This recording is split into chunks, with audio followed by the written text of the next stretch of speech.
कस्बे के पुराने घर में माँ, बेटा और बेटी रहते थे। माँ निर्मला हमेशा अक्सर बीमार रहा करती थी। वह चाहती थी कि उसका बेटा कोई अच्छा काम करे, लेकिन रमेश पास के बाजार में एक दुकान चलाता था। रमेश की दुकान से ही निर्मला के घर का खर्च चल रहा था। रमेश काम करने की सोचता, लेकिन काम रुक जाता था। बेटी सीमा पढ़ाई में तेज थी। हाल ही में उसने 12वीं पास की थी। उसे पास के ही कॉलेज में दाखिला मिला था।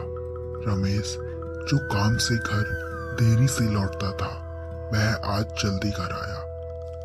सीमा, तुम एक अनजान गांव में जा रही हो। तुम नहीं जानती वह गांव कैसा है। तुम्हें वहां संभल कर रहना होगा।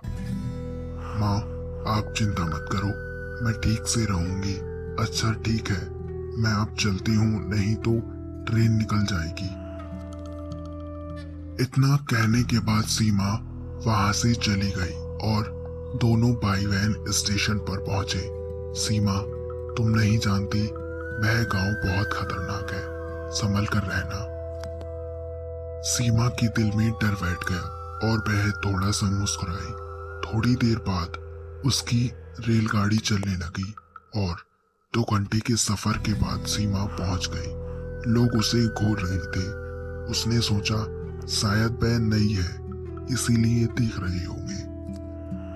सीमा ने एक अच्छा सा घर किराए पर ले लिया। वहां की मकान मालिक कुछ अजीब थी, बिखरे बाल और बूढ़ी।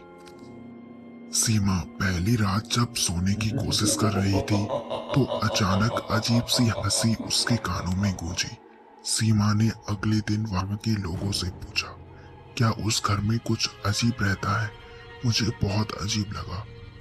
पास की एक औरत जो सीमा के घर के बाहर रहा करती थी, उसने बताया, वहां एक बूढ़ी औरत की आत्मा रहती है, जो कभी वहां किसी को टिकने नहीं देती। संभल कर रहना। इतना कहने के बाद वह वहां से चली गई।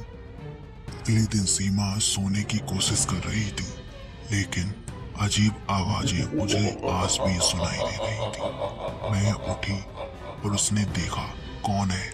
तभी वहां एक अजीब सी औरत सफेद साड़ी पहनकर उसके सामने आ गई।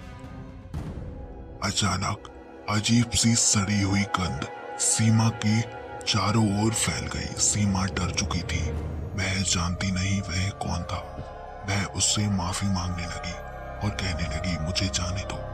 वह कोई और नहीं, उस बूढ़ी औरत का चला हुआ था, जो सीमा को मारना चाहता था। सीमा ने अगले दिन अपना सामान उठाया और अपने घर के लिए निकल गई।